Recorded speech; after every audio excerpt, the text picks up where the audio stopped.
video les daremos a conocer sobre los trastornos de la memoria.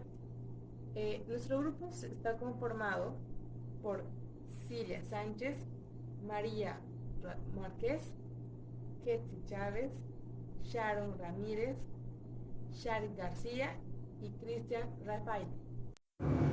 La memoria es el proceso psicológico que se encarga de almacenar, codificar y recuperar información. Es un proceso mental que es clave para el aprendizaje, porque tiene la capacidad de aprender y recordar lo aprendido. Es decir, todos los estímulos que una vez hemos experimentado, conceptos o procedimientos que son importantes para la adaptación del ser humano. Si la memoria no funciona bien, podemos experimentar grandes problemas en nuestro entorno. Por esta razón, es un proceso mental que debe cuidarse y a la vez ejercitarse, para que de esta manera nosotros podamos sobrevivir en nuestro entorno. Es necesario saber que la memoria, al igual que nuestro propio organismo y otros procesos psicológicos, sufre desgaste con el paso del tiempo, con lo que ciertas pérdidas son inevitables. Para evitar que sean lo suficientemente graves como para impedir la vida cotidiana de la persona, es el objetivo principal por el que se dan las terapias y ejercicios que son diseñados para este. Por lo tanto, si la memoria no está funcionando de la forma correcta, es normal que se den anomalías. Por eso hablaremos sobre los trastornos y características que presenta la memoria y cómo este puede afectar a la vida cotidiana de la persona que la padece. El concepto de la hipermnesia se define por incrementos graduales en la recuperación de información de la memoria como resultado de ensayos múltiples de recuerdo y después de una sola fase de aprendizaje. En muchos casos, la hipermnesia aparece en personas con características posesivas, pudiendo ser estos hechos uno de los factores que contribuye a la capacidad de retención o un efecto indirecto de tal capacidad. Al parecer, la parte que suele afectar en el cerebro es en los giros inferiores y el temporal medial del lóbulo temporal, una área que se sitúa en el fascículo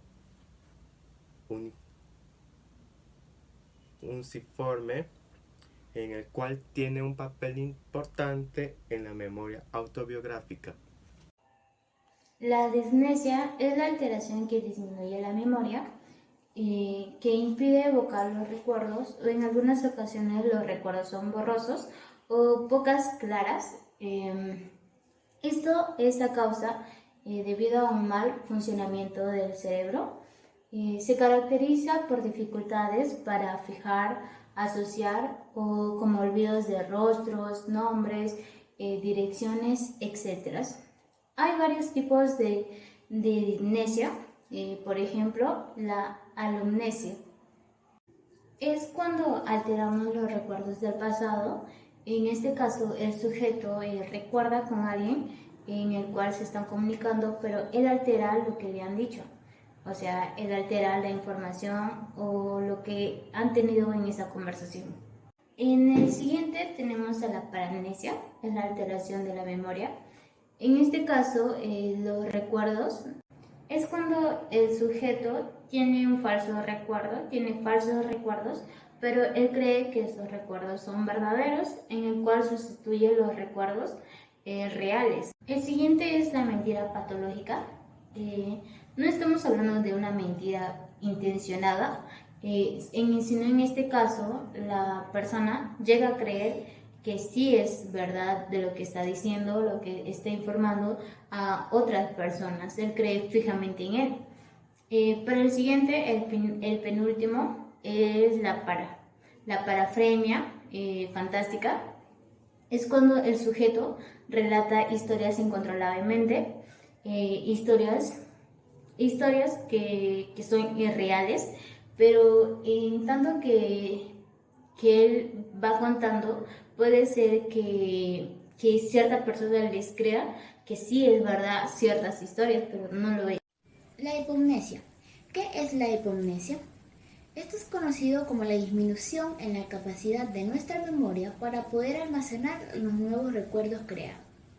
Esto se da como una dificultad en nuestra memoria para fijar los recuerdos que creamos recientemente y también para evocarlos, es decir, para recordar qué ha sucedido. Esto se da en personas comunes y corrientes, las cuales no presentan una lesión cerebral. También se da cuando las personas tienen una vida intelectual muy activa. Puede darse en diferentes edades, por lo cual puede empezar de manera temprana. Esto se da también en personas que tienen preocupaciones profundas, como por ejemplo el estrés o la depresión, por lo cual muchas veces no se recuerdan pequeños detalles o cosas que han sucedido cuando se ha estado durante esta etapa del estrés o la depresión. Esto no afecta a los recuerdos antiguos que ya tenemos almacenados, sino afecta a la capacidad para crear nuevos recuerdos. Pero esto no es presentado por una patología, no está ligado a eso o a una lesión cerebral, por lo cual es considerado como una pérdida de memoria normal.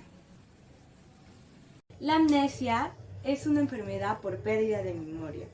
Este trastorno de la memoria en la cual se origina en distintas causas. Cuando una persona sufre este trastorno puede almacenar ni recuperar información. La amnesia puede ser temprana o permanente. Según los síntomas, puede ser de dos tipos. Anterograda, se puede provocar la dificultad para memorizar nuevos casos o nuevos datos. La retrograda se caracteriza por olvidar o recordar.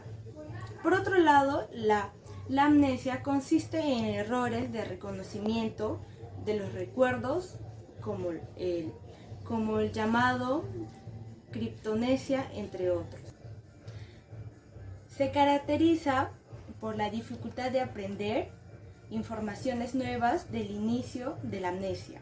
Esto se puede llamar amnesia anterograda. 2.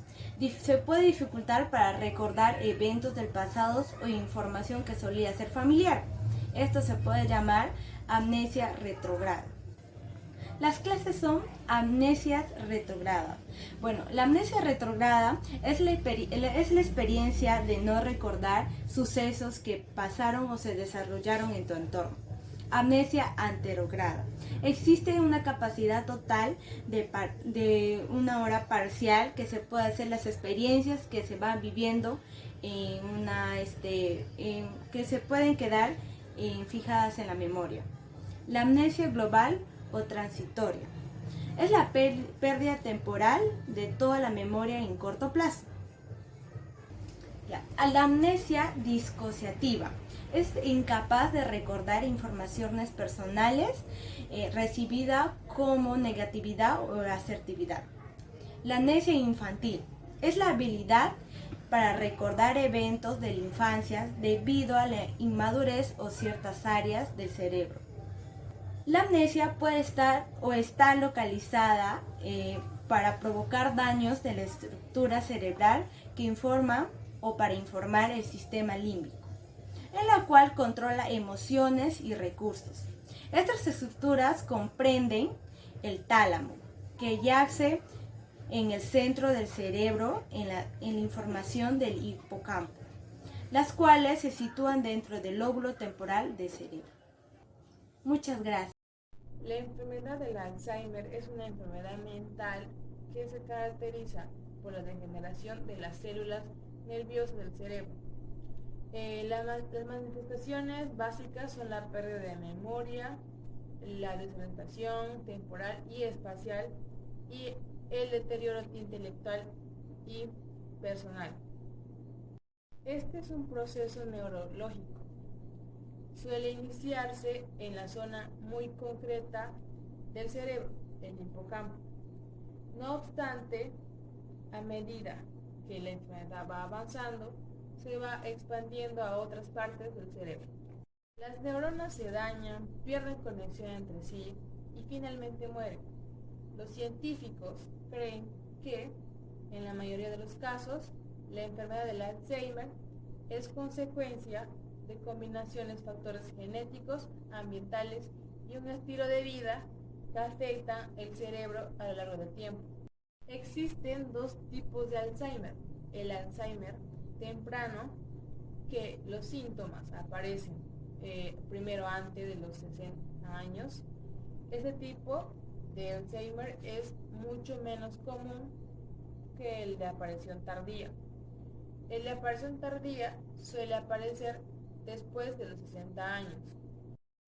Con respecto a los lugares, al paso del tiempo, dificultades visuales o de espacio, como por ejemplo no comprender distancia al conducir, perderse o poner cosas en lugares que no son, problemas de lenguaje, como por ejemplo problemas para encontrar o vocabulario reducido al hablar o escribir.